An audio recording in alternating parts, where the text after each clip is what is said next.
Hey everyone, my name is Hannes Frey, but you can simply call me Joe, and super awesome that you're here today. For those of you who don't know me, I've been working as a software engineer for more than 15 years and I'm here to share some things that I picked up along the way. So today we are going to deploy a machine learning model to AWS so that we are able to really make requests via the internet. And for those of you who maybe are not using AWS, I'm quite sure that you can apply the principles that I talk about in this video to the cloud platform or like provider that you are using. And we will do all that using Terraform, which is an infrastructure as code tool. When we are done, the final architecture will look something like this.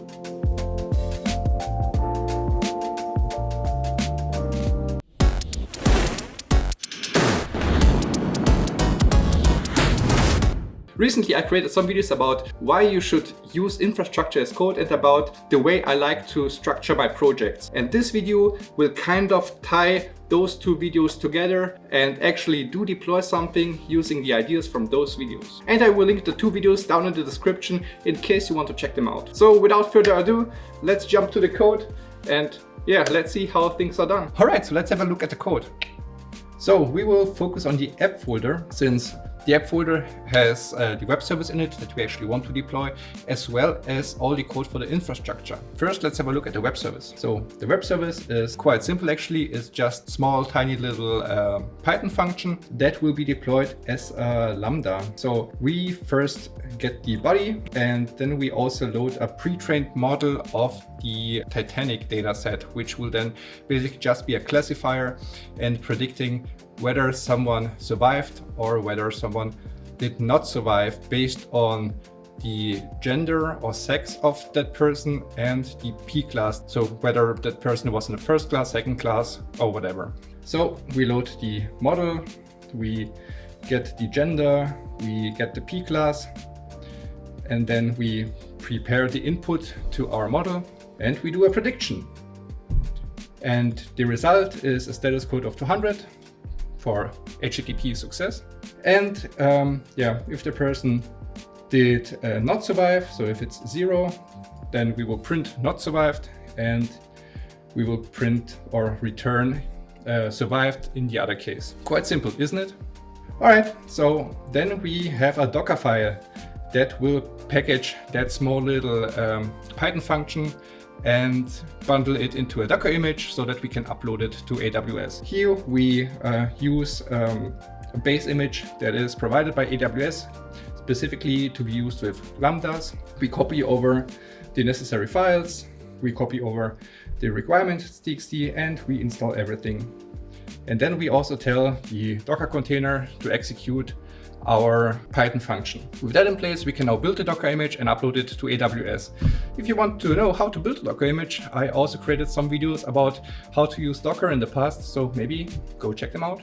But check them out after that video, not right now, later. Let's have a look at the infrastructure folder. This is basically where the infrastructure code lives, and this is what this video is about, because now we want to deploy the small little machine learning web service with Terraform, and we want to deploy it to the AWS cloud, and all of that without using the web interface. So let's do it. So, but first let's check out what Terraform actually is and what it does. So basically Terraform is an infrastructure as code tool that enables you to programmatically deploy your infrastructure to one of the many providers that it supports. Like for example, AWS or Google Cloud or DigitalOcean, or like there are plenty. And it enables you to deploy all your services and resources without the web interface and in a very structured way. What Terraform basically does is that it stores a state file on your cloud provider or your provider that you are using, and that state file contains everything that was deployed using Terraform for each project. And then when you run or execute Terraform, for example, like from your local laptop, then it will also create a state file. But before executing anything, it will do a diff, so compare those two files, the file that represents the state that's currently on your cloud provider and the one that you have locally, and will only apply the changes between those two files. So it won't redeploy things that you already have deployed. So if you're on a Mac and want to install Terraform, then you can use Homebrew and just type brew install tfenv And that will install a Terraform manager, which basically lets you manage different versions of Terraform on your local machine, and you can then select which version you want to use. If you're not on Mac, but on Linux or whatever, then there are also packages for that. Yeah, but then check out the homepage because I can't cover all the platforms right now in this video. But it's quite simple to install, so it won't be a biggie. Also, if you don't know what Homebrew is, I also created a video in the past about best Mac apps that I use on a daily basis, and Homebrew is one of them. So if you want to know more about that, maybe check out the other video. But again, not now, later, after you finish watching this video. Also, I won't go into much detail about all the AWS resources that are required to make this service run, because it varies on your platform. So if you're on AWS, maybe it might help. If you're on GCP, that won't help at all. If you're on DigitalOcean, won't help either. So this video is more focused on Terraform. So I will explain how Terraform works and how to use it, and won't go into that much detail about like all the other AWS resources and what they do. With that being said, let's have a look at the folders that I created here.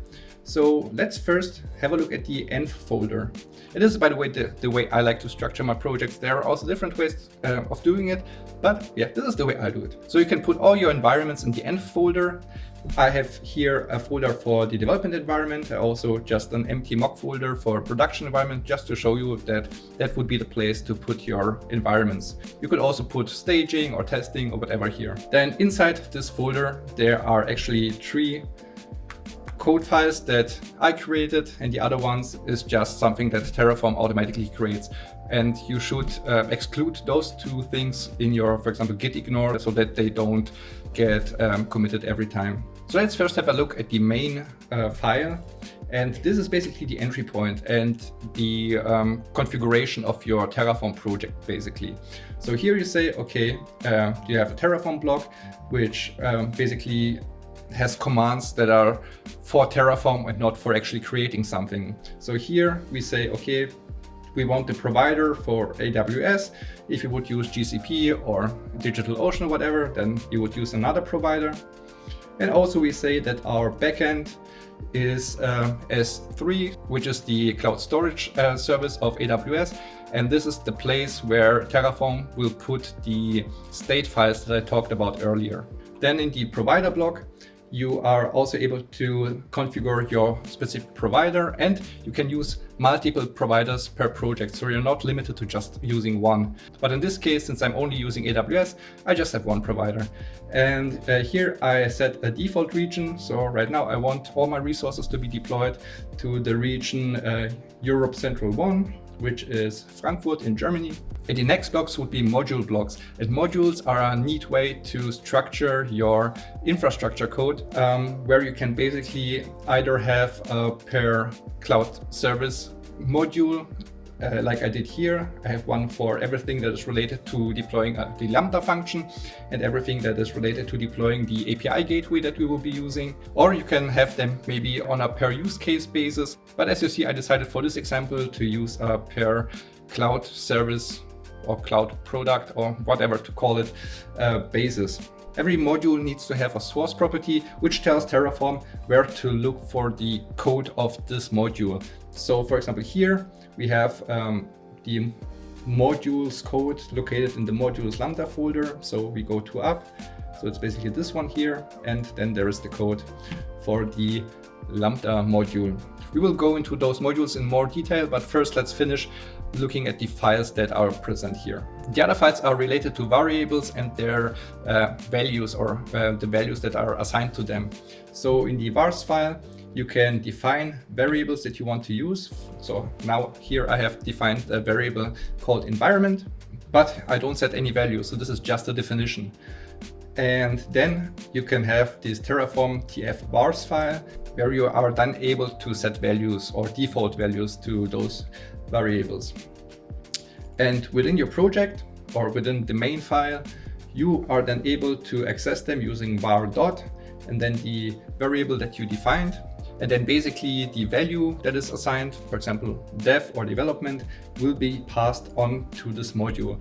And every module is also capable of defining its own variables. But if you just have a few variables and don't want to have a dedicated file for them, you could also just copy this block and paste it into the main file somewhere. preferably somewhere at the top. Now it says, okay, this is declared multiple times, but if we go here and delete it and go back, then everything is fine again. But we won't do that now. So I will revert the changes. All right, that's it for those 3 files that we have in the environment or env folder. Now let's have a closer look at our modules. And not to forget, if you like this video so far, going completely insane on that like button would be really appreciated. So as we see in the Lambda module, there are also 3 files, but those files are slightly different. We have a main file, we have an outputs file, and we have a vars file. So the vars files again specifies the variables that are required by this module. So here we also specified an environment variable, and this makes it that this module is required to have an environment variable. If we delete it, it says, okay, the environment property is missing. So we will put it back here. And that will basically tell the main file that this is needed, right? So then let's have a look at the module itself. So here we see that we have a few of those resource blocks. Every time you see a resource block, that tells Terraform that you want to create or deploy this resource to your provider. So for example, here we say, okay, we want to define a new resource, which will then be deployed to our provider. So in this case, it's an AWS IAM role, which will then be assigned to our Lambda, which controls basically the permissions that this Lambda has. And those AWS IAM role, those are specific keys for each provider. So if you go and have a look at the Terraform documentation, then you will see that there are plenty of different resource types that can be used with Terraform. And if you are using one of the other providers, there's also documentation for that. So the first part, or the first key, or the first string is specific to the resource type that you want to deploy.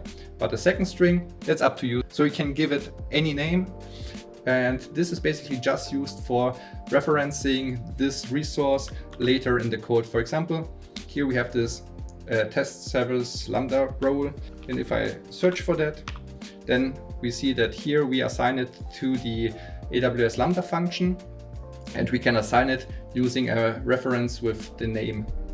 So this will also tell Terraform that there are dependencies between those resources, and this will make Terraform deploy those resources in a specific order so that all the dependencies are resolved. So let's go quickly through all the resources, but as I said earlier, I won't go into much detail here. So we will have an IAM role, we will have permissions for that role, we will have an ECR repository, which is a repository where you can push Docker images into. It is basically where you would upload the Docker image of the web service that I've shown earlier. And then finally, we also have the Lambda function.